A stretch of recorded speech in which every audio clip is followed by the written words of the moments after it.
오늘 요한복음 6장 마지막 절 66절에서 71절을 오늘 읽었습니다마는 여기 보면 두 가지 제목을 잡을 수가 있겠죠. 예수님 입장에서 본다면 너희도 가려느냐. 그러나 또 우리 제자들의 입장이나 우리 믿음의 사람들의 입장에서는 주의 영생의 말씀이 주께 있사오니 우리가 누구에게로 가오리까. 이런 고백을 드릴 수 있습니다. 밤낮으로 말씀을 들으러 쫓아다니던 군중들, 그들의 처지가 안타까워서 육신의 양식까지 기적으로 마련하시고 그 떡을 통해서 바로 예수님 몸과 피를 먹고 마셔야 된다는 그런 가르침을 주셨지만은 그 긴 시간에 마지막 남은 사람들은 결국 사도라고 일컬음을 받는 12사람 뿐이었습니다. 그마저 오늘 주님의 안타까워하시는 것처럼 한 사람은 부정한 역할을 할 가룟 유다였음을 나타나면서 이 벳세다의 언덕에 영육의 풍성함으로 시작된 사랑의 역사는 안타까움으로 마무리되고 있는 것을 봅니다. 어쨌든 이 뒷부분의 모습을 보면서 오늘날에 예수 기도를 믿고 섬기는 많은 사람들을 보는 것 같아서 안타깝기도 합니다. 육신의 형통을 선전하면 기뻐하고 찬송하지만 정작 영생과 생명 그리고 진리를 선포하면 어렵다고 불평하는 다수의 사람들을 보는데 과연 이 역사가 접혀지는 마지막에 이 남은 사람들, 남은 제자들처럼 그야말로 소수의 사람만이 남지 않을까 하는 안타까움과 우려를 가지게 된다는 말입니다. 김관평 전도자님이 살아계실 때 저에게도 또 여기 오셔서도 그런 말씀을 참 자주 주셨습니다. 이집트에서 나온 출애굽한 사람이 60만 명이 20세 이상 장정만 넘었다. 그런데 가나안에 결국 들어간 사람은 모세까지도 빠지고 여호수아와 갈렙만이 들어갈 수 있었다. 그러면서 구원받는 사람이 결코 많지 않다. 이런 말씀을 아주 자주 하셨어요. 그래서 이 말씀을 보면서도 또 그런 생각을 하게 됩니다. 또 마지막에는 가룟 유다처럼 부정적인 역할을 하면서 절망으로 가지 않을까 그런 우려도 같습니다. 안타깝게도 성경은 거룩하신 하나님의 은혜 앞에 영생을 위해 남을 자가 누구인가를 개인적으로는 구분해주고 있지 않다는 데서 역시 두려움을 갖게 되고 경성해야 할 영적인 삶을 각오하게 됩니다.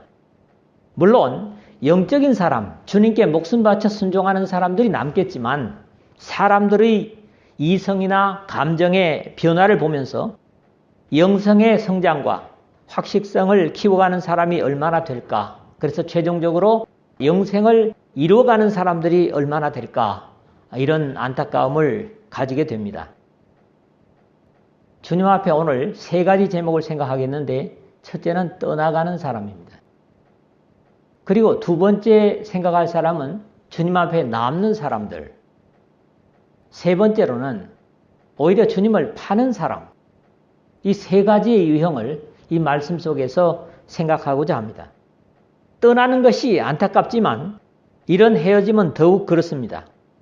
하나님과 바른 관계를 갖지 않은 어떤 단체나 그런 사람들과 헤어짐은 오히려 떠나감이 행운일 것입니다. 그러나 우리 주 예수 기도를 떠나는 것은 영혼 속에서 탄식하고 후회할 헤어짐이 될 것입니다. 이 여기 그때부터라는 시점이 과연 어느 때부터를 말하고 있는가 생각하게 되는데 아무래도 제자 중 여럿이 듣고 말하되 이 말씀은 어렵도다. 누가 들을 수 있느냐 하는 60절에 부정적인 판단이 확대되면서 아니겠는가 그런 이해를 갖게 됩니다. 일반적으로 긍정적인 생각보다는 부정적인 말이 더 쉽게 확산되는 이유는 사람들의 죄성이 더 강하기 때문이 아닐까 그런 생각을 합니다. 그의 제자 중에서 많은 사람이 떠나가고 역시 세상의 물결에 떠밀려 다니는 그런 인간 군상을 볼 수 있습니다. 그의 제자 중에서라는 표현은 예수를 배우고 따르려는 사람들이라고 하는 것을 앞에서도 이미 말씀을 나눈 바 있습니다. 어떤 경우에 오늘날 진리를 증거하고 가르치면 사람들이 많이 모일 것 같은데 이런 본문과 같은 과거의 모습은 오늘도 그대로 나타날 수 있는 것은 죄의 사람들은 쉽게 바뀌지 않는다는 사실 때문입니다.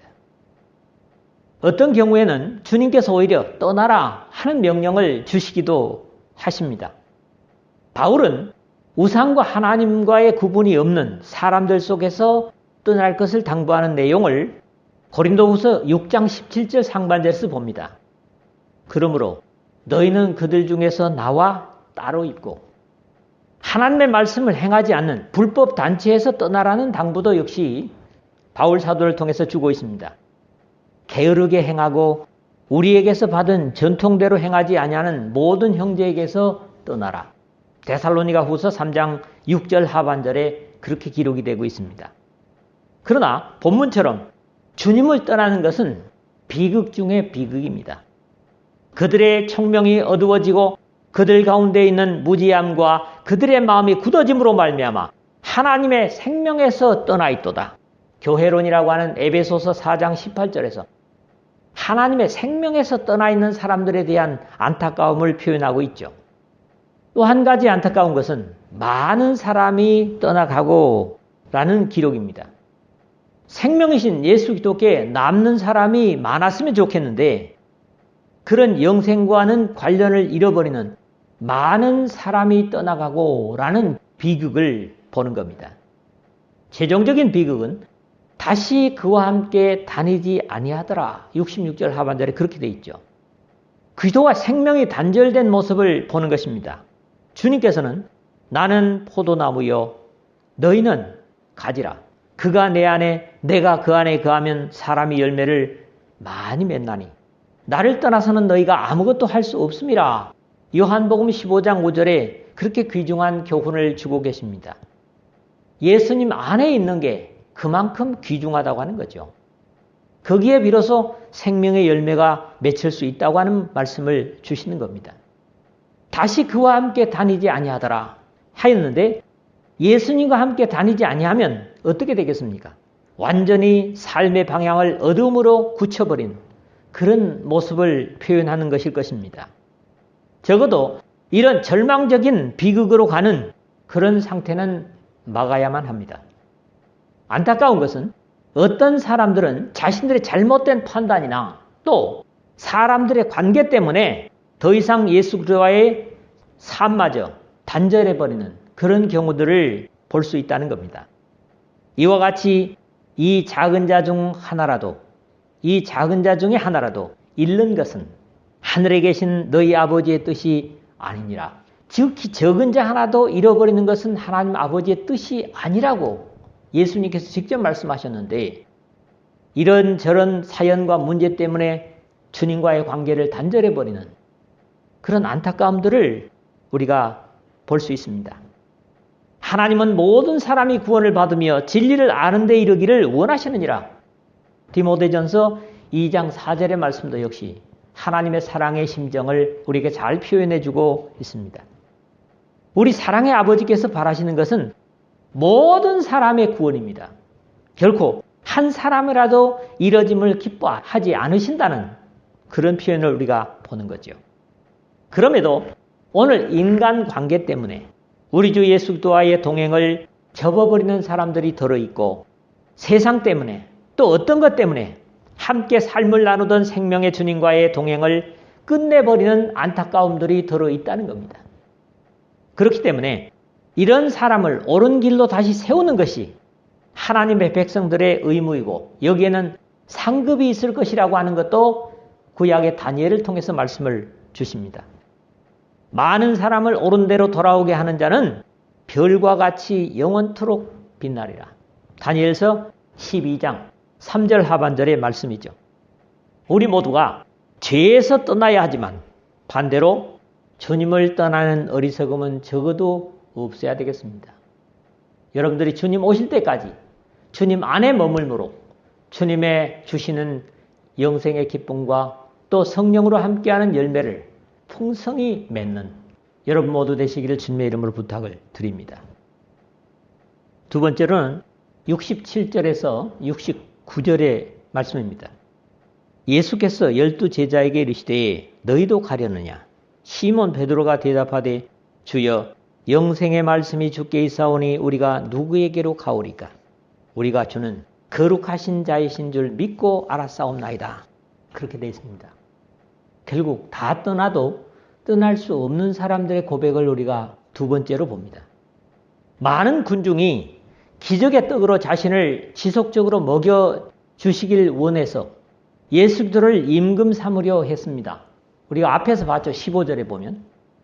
그것을 거절하신 주님을 모두 떠나버리고 남은 12에게 너희도 가려느냐 하는 질문은 주님의 안타까운 탄식으로 저에게는 들립니다. 주님의 안타까운 심정을 좀 더 가까이 이해하면 아마 이렇게 표현할 수 있을 겁니다. 그래, 그 수많은 사람들이 다 가버렸구나. 그러니 너희도 가려느냐? 하는 것처럼 들린다는 거죠. 그럼에도 성미 급한 베드로이지만 이럴 때마다 주님께 위로를 드리는 모습이 역시 베드로답습니다. 가이사랴 빌립보 지방에서 사람들의 평가를 주님께서 확인하신 후에 자신이 직접 택하신 제자들에게 확인을 하신 바 있습니다. 너희는 나를 누구라 하느냐? 마태복음 16장 15절이죠.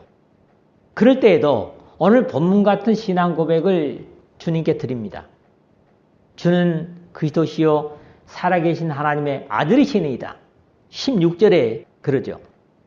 예수께서 12제자에게 이르시되 너희도 가렸느냐? 오늘 67절에 그랬는데 여기 12제자들은 당연히 주님께서 친히 세우신 12이 틀림이 없습니다. 마태복음 10장 1절에서 4절이라든가 마가복음 3장 13절에서 19절 그리고 누가복음 6장 12절에서 17절에 예수님께서 12를 택하신 사실들을 기록을 하고 있습니다. 주님께서 이들을 12를 택하신 이유를 공간복음이 다 있지만 마가복음에서 이렇게 말씀합니다. 이에 12를 세우셨으니 왜 세우셨느냐 하면 이는 자기와 함께 있게 하시고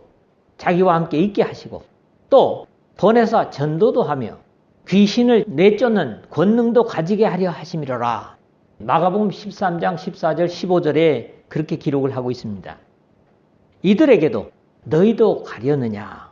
신은 주님의 참담한 마음을 이해할 만합니다.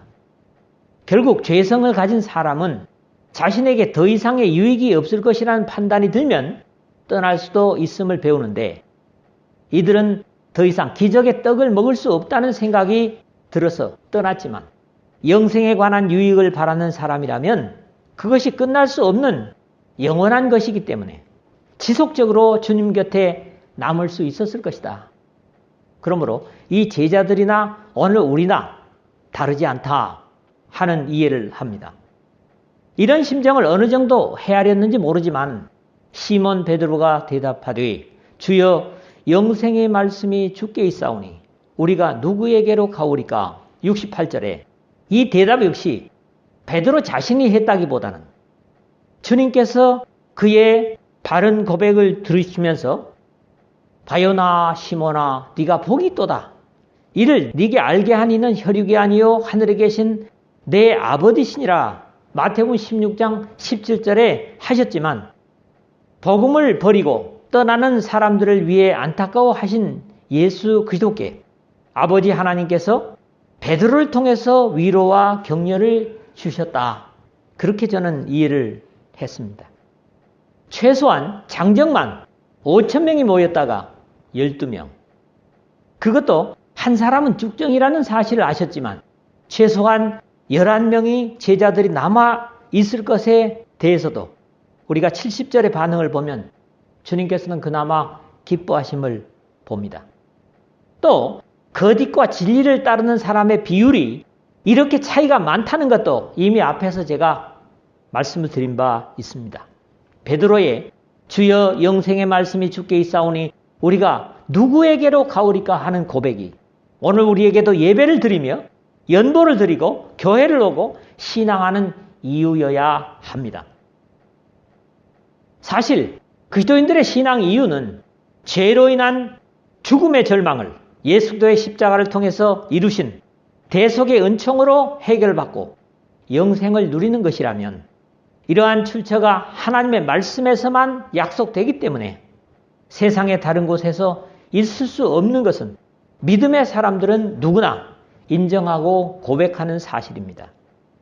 늘 얘기하는 것이지만 이 세상의 어려움에 도움을 받는 것은 적어도 예수 그리스도를 믿는 사람에게는 부차적인 문제가 된다고, 이것은 목적이 아니라고 말씀을 드렸죠. 진리와 영생이 분명하다면 그것의 삶을 드릴 수 있는 이 베드로의 고백이 오늘 우리의 고백이 되어야만 합니다. 그것이 가능한 이유를 연이어서 기록을 하고 있습니다. 우리가 주는 하나님의 거룩하신 자이신 줄 믿고 알았사옵나이다. 69절 한번 다 같이 읽어볼까요? 69절. 우리가 주는 하나님의 거룩하신 자이신 줄 믿고 알았사옵나이다.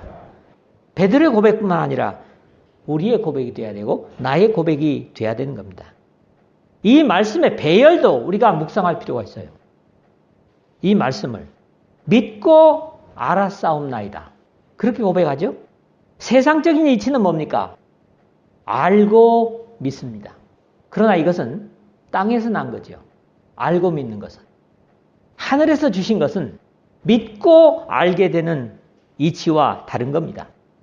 지난 시간에도 말씀을 나눈 바 있지만 하나님의 약속이나 말씀의 깨달음이 없을지라도 순종하고 나면 깨닫게 된다는 것으로, 그렇기 때문에 믿음이란 100%의 신뢰가 전제되어야 하고, 그래서 신앙이라는 표현보다는 믿음이라고 표현한다 하는 말씀을 드렸습니다. 그러므로 믿음이라는 퍼센트는 당연히 100%여야만 합니다. 우리가 주는 하나님의 거룩하신 자이신 줄 믿고 알았사옵나이다. 이 말씀은 또한 예수 그리스도 외에는 거룩하신 이가 없음을 인정하는 고백이기도 합니다.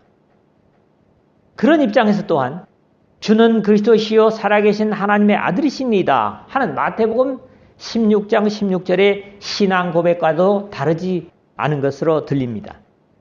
이러한 고백은 주님의 사역 초기에 가버나움 회당에서 더러운 귀신이 들렸던 사람에 의해서 먼저 고백되어진 내용이었습니다. 나사렛 예수여, 우리가 당신과 무슨 상관이 있나이까? 우리를 멸하러 왔나이까? 나는 당신이 누구인 줄 아노니 하나님의 거룩한 자니이다. 마가복음 1장 24절이라든가 누가복음 4장 34절에 그렇게 기록이 되고 있죠. 사람들은 몰라봤지만 어둠의 영들이 먼저 알아봤다는 사실이고, 당신과 우리가 무슨 상관이 있나이까? 이건 어둠의 사람들이 하는 고백이라는 거죠. 적어도 이 역사에 태어난 사람은 성경이 비록 의인으로 인정하는 사람일지라도 하나님의 거룩하신 자라고는 표현되지 못합니다. 성경에 보면 에스겔서 14장 14절 그리고 20절에 의인 세 사람을 언급합니다. 그게 누구냐면 노아, 다니엘, 욥입니다. 그러나 이 사람들에게도 거룩하신 분이라고는 지칭할 수 없다는 거죠. 하나님 외에 거룩하다는 표현이 불가능하기 때문입니다. 이렇게 하나님의 절대성을 바르게 인정하는 사람들이 바른 믿음의 사람이고, 이 역사의 마지막까지 영생의 사람으로 남을 사람들입니다. 그러나 하나님처럼 거룩할 수 없지만 아버지 하나님을 본받아 거룩하신 예수 그리스도를 닮고자 하는 제자된 사람들을 성경에서는 경건한 사람이라고 그렇게 표현하죠. 유세베스라고 하는 히라보인데 사도행전 10장 2절에 고넬료에게 붙여진 그런 말인데, 하나님의 품성과 인격을 닮은 사람, 우리가 하나님의 자녀라면 당연히 하나님의 인격과 품성을 닮아야 되지 않겠습니까? 그래서 그런 사람을 경건한 사람이라고 표현하는 겁니다. 오늘날 이 우리가 주는 하나님의 거룩하신 자이신 줄 믿고 알았사옵나이다 라는 고백이 사람에게 사용되고 또 그것을 강요하는 것은 대단히 잘못된 믿음의 사람들입니다. 사람은 어떤 경우에도 거룩할 수 없는 존재임을 알아야 합니다. 주여 영생의 말씀이 주께 있사오니 우리가 누구에게로 가오리까? 여러분 모두의 믿음의 고백이 되시기를 주님의 이름으로 부탁을 드립니다. 세 번째로는 마지막 70절에서 71절의 말씀을 봅니다. 우리 다 같이 한번 읽을까요? 70절에서 71절 다 같이 읽습니다. 예수께서 대답하시되 내가 너희 12를 택하지 아니하였느냐? 그러나 너희 중에 한 사람은 마귀니라 하시니 이 말씀은 가룟 시몬의 아들 유다를 가리키심이라. 그들 12 중 하나로 예수를 팔 자르라 되어 있습니다. 떠나가는 사람이 있었는가 하면 또 소수에 남는 사람이 있어서 우리가 이걸 보는데 예수님을 파는 사람도 있다는 거예요. 이 마지막 두 절은 11 제자들과 가룟 유다의 선택과 역할에 대한 예수 그리스도의 직접적인 표현입니다. 솔로몬은 이 가룟 유다 같은 사람을 두고 이렇게 말씀한 바 있습니다. 여호와께서 온갖 것을 그 쓰임에 적당하게 지으셨으니 악인도 악한 날에 적당하게 하셨느니라. 잠언서 16장 4절에 그렇게 증거한 바 있습니다. 예수께서 대답하시되 내가 너희 12를 택하지 아니하였느냐. 70절 상반절에 그랬는데 무엇보다도 이 말씀은 베드로의 주여 영생의 말씀이 주께 있사오니 우리가 누구에게로 가오리까? 우리가 주는 하나님의 거룩하신 자이신 줄 믿고 알았사옵나이다 라는 고백에 대한 답변이라는 데 의미를 둬야 할 것 같습니다. 언제나 우리 주님께서는 신앙적으로 확실한 고백 뒤에 이런 경계를 주고 계심을 들어보는데 앞에서 언급한 가이사랴 빌립보 지방에서의 신앙 고백 후에도 예루살렘에 올라가셔서 구속의 십자가를 지셔야 한다는 말씀을 거절하는 베드로에게 사탄아 내 뒤로 물러가라. 너는 나를 넘어지게 하는 자로다. 라는 다소 심한 표현을 쓰시기까지 했습니다. 직접 택하신 베드로에게 사탄아 라는 표현이 좀 과격하지 않습니까? 최후의 유월절 만찬을 드신 후에도 너희가 다 나를 버리리라. 마태복음 26장 31절이라든가 마가복음 14장 27절에 하셨을 때에도 베드로가 대답하여 이르되 모두 주를 버릴지라도 나는 결코 버리지 않겠나이다. 마태복음 26장 33절에 라는 장담을 들으시고 오늘 밤 닭 울기 전에 네가 3번 나를 부인하리라. 34절이죠. 말씀하시지만 내가 주와 함께 죽을지언정 주를 부인하지 않겠나이다 하고 모든 제자도 그와 같이 말하니라. 35절에 그렇게 확인을 하고 있습니다. 이 사건 후에 겟세마네 기도 후에 바로 주님께서 말씀하셨던 이 안타까운 일이 일어나고 말았습니다. 마찬가지로 예수께서 대답하시되 내가 너희 12를 택하지 아니하였느냐 하신 것은 저들의 교만을 경고하시는 말씀으로 저는 이해를 했습니다. 오늘도 주님의 택하심을 받았다고 큰 소리치는 사람들의 삶을 보면 지나친 부분들이 들어 있습니다.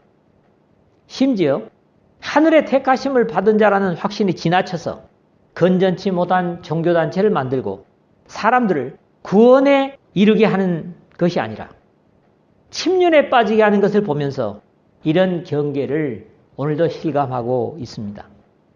이 요한복음에서도 너희가 나를 택한 것이 아니요 내가 너희를 택하여 세웠나니 이는 너희로 가서 열매를 맺게 하고 또 너희 열매가 항상 있게 하여 내 이름으로 아버지께 무엇을 구하든지 다 받게 하려 함이라. 요한복음 15장 16절 우리를 택하신 이유를 말씀하고 계십니다. 하나님께 택하심을 받았다면 신령한 열매를 맺고 요즘 우리가 성령의 열매를 많이 얘기를 했었습니다. 그 열매가 항상 있어야 하는 의무감과 역할을 확인할 필요가 있습니다. 그러면서 여기 덧붙여지는 말씀 역시 그러나 너희 중에 한 사람은 마귀니라 하시니 70절 하반절에 택하심이 다가 아니라 택하심을 받은 중에도 안타까운 대상이 있다는 말씀이십니다. 그러함에도 예수 그리스도께서는 그 사람이 바로 가룟 유다라고 직접적으로 제자들 앞에서 지적하지 않으시고 다만 너희 중에 한 사람이라고 하심으로써 오히려 이것으로 모든 제자들의 경각심을 가지도록 하신 것으로 봅니다. 요한 사도가 오히려 여기에 대해서 평가를 주고 있죠. 이 말씀은 가룟 시몬의 아들 유다를 가리키심이라. 그는 12 중의 하나로 예수를 팔자로라. 이 요한복음은 모든 이 예수님의 복음의 희생의 역사가 완료된 후에 교회가 이 땅에 탄생한 후이기 때문에 이루어진 사실에 대한 평가라고 하는 데서 예수 그리스도의 모습과도 다르지 않음을 이해할 수 있습니다. 또 하나 경계되는 교훈은 택함 받았음에도 예수님을 파는 역할로 끝나버리는 가룟 유다를 보면서 우리가 가져야 될 경계라는 겁니다. 물론 영생의 삶을 사는 경건한 사람은 그렇지 않겠지만은 믿음이 단순히 이 세상 일들의 형통이라고 여기며 사는 사람들은 오늘날도 예수 그리스도의 이름을 너무나 쉽게 팔고 있다는 안타까움입니다. 예수 그리스도의 이름이나 팔다가 이 세상을 떠난다면 가룟 유다를 탓할 바가 아닐 겁니다. 어쨌거나 벳세다의 아름다운 기적의 떡으로 시작된 주님의 가르침은 이렇게 안타까운 평가로 마무리됨을 보면서 사람에게 주어지는 모든 것들이 그것을 주신 의도대로 사용되지 못하면 결국 은혜되지 못하고 생명되지 못하는 안타까움도 우리는 이 말씀에서 배우는 겁니다. 말씀을 맺겠습니다. 우리가 그리스도인으로 주님의 귀한 교훈을 듣고 받았지만 자신의 물질적인 또는 명예적이든 이권이 사라지면 주님을 떠나는 얕은 신앙의 삶을 살아서는 안 될 것입니다. 세상의 어떤 것을 하나님의 기적으로 능력으로 주시기 때문이 아니라 우리의 영혼을 영생으로 이끌기 위해서 십자가를 지었기 때문이라는 절대적인 이유가 믿음의 이유가 되어야 된다는 거지요. 우리 주님을 섬기고 따르는 이유가 분명해야만 합니다. 그것은 오로지 주여 영생의 말씀이 주께 있사오니 우리가 누구에게로 가오리까라는 이 세상의 시간과 공간 속에서 어떤 형편을 당하든지 영생의 말씀이 주께 있사오니라는 고백과 감사로 주님을 따르고 섬기는 믿음 생활이 되어야만 할 것입니다. 그런 사람들만이 분명히 영생을 가진 사람입니다. 영생의 말씀과 성령과 함께 삶으로 예수도의 택함받은 감사가 겸손과 인내로 믿음의 삶을 살면서 예수도의 이름을 파는 수치가 아니라 천국 백성다운 삶을 말씀대로 살아서 하나님의 영광을 세상 사람들과 우리 주변에 있는 모든 사람들에게 드러내는 이 말씀과 함께하는 여러분 모두 되시기를 주님의 이름으로 축복합니다.